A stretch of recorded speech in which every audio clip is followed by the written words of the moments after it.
नमस्कार, मी प्रियांका पाटील. आपण पाहत आहात राष्ट्रीय लोकराज्य न्यूज, निर्भीड बातम्यांचे व्यासपीठ. आज आपण दिवसभरामध्ये घडणाऱ्या घडामोडींवर नजर टाकूया. प्रभाग क्रमांक 11 ब मध्ये वातावरण बदललं. अपक्ष उमेदवार सुरेखाताई दंडी जनसेवेचा वारसा घेऊन जनतेचे प्रश्न सोडवणार. अहिल्यानगर महानगरपालिका प्रभाग क्रमांक 11 ब मध्ये अपक्ष महिला उमेदवार सुरेखाताई दंडी जनसेवेचा वारसा घेऊन नागरिकांचे प्रश्न सोडवणार आहेत.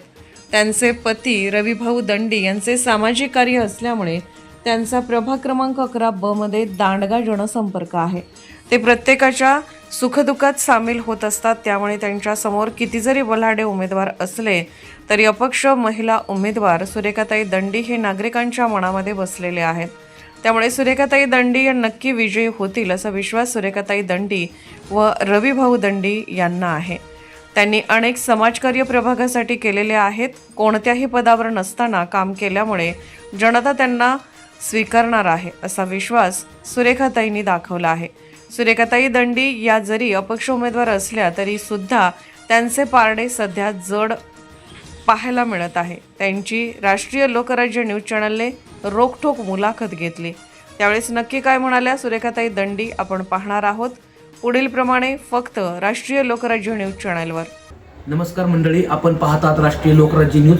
सध्या अहिल्यानगर महानगरपालिकेची रणधुमाळी सध्या लागलेली आहे आणि या अहिल्यानगर महानगरपालिका सार्वत्रिक निवडणूक 2026 प्रभाग क्रमांक 11 ब च्या अपक्ष महिला उमेदवार या ठिकाणी आपल्या सोबत आहेत.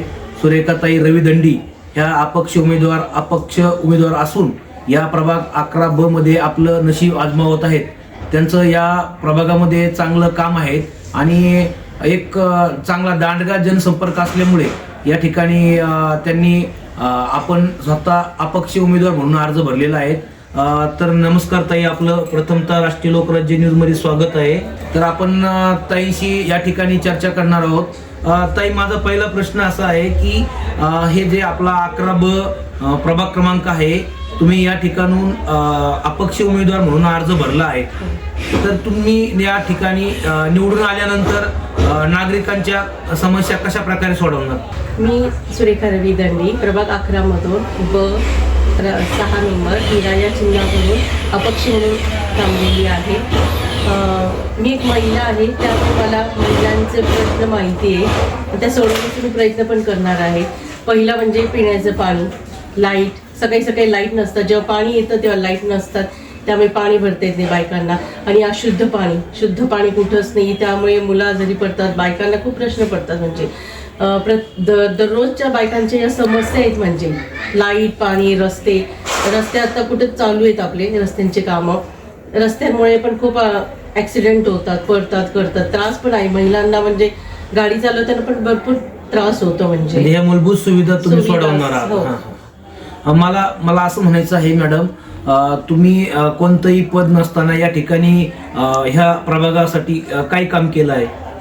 बरेच केलं. म्हणजे आता माझे लग्न होऊन मला 20 वर्ष झाले.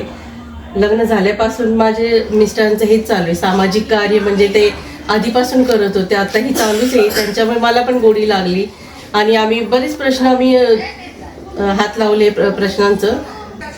मॅडम, माझा मुद्दा असा आहे की तुम्ही या ठिकाणी काही रस्त्यामध्ये काही मंदिरं आले होती, ते तुम्ही पाडण्यासाठी संघर्ष केला. यातून काय तुम्हाला साध्य झालं?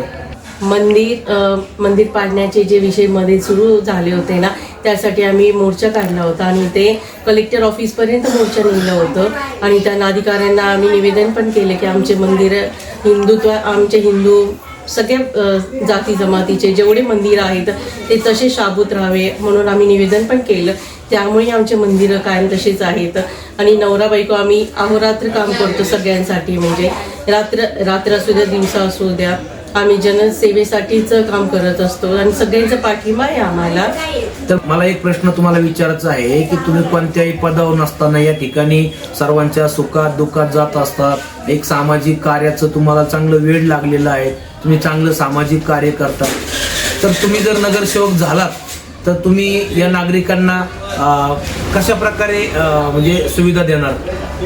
ते म्हणले ना, मूलभूत गरजा आपल्या बायकांच्या म्हणजे सामाजिक गरजा आहेत. ते मूलभूत गरजा पण आहेत. रस्ते, पाणी, लाईट ह्या तर मी सोडवणारच आहे. बाकी आणखीन स्वच्छता म्हणा, मुलांसाठी खेळण्यासाठी बाग पाहिजे, मुलांना खेळण्यासाठी ग्राउंड नाहीये, ते मुलं रस्त्यावर अनेक प्रश्न आहेत, म्हणजे अनेक थोडक्यात अनेक प्रश्न आहेत. मुलांसाठी ते सर्व तुम्ही सोडवणार आहात.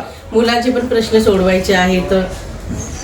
तर या ठिकाणी अनेक प्रभागामध्ये प्रश्न आहात, तुम्ही ते सोडवणार आहात. तुम्ही सांगितलंय की मला एक महत्वाचा प्रश्न विचारायचा आहे की हा जो प्रभाग आहे या ठिकाणी बलाढ्य व्यक्ती उभे आहेत तुमच्या विरोधात, तुम्ही त्यांना कसं सामोरे जाल? जनसेवा करूनच हा एक जनसेवेचा वारसा तुम्हाला चालू ठेवायचा आणि लोकांनाही माहिती आहे आमची सेवा, म्हणजे काही पक्ष अपक्ष काही नसताना सुद्धा आम्ही काम केलेलं आहे. त्यामुळे आम्ही असंही काम करू, म्हणजे पक्षच पाहिजे असं काही नाही. आमची सेवा अशी चालू राहणार आहे. आम्हाला फक्त जनसेवा करायची आहे. समाजसेवा, जनसेवा हेच आमचं ध्येय आहे.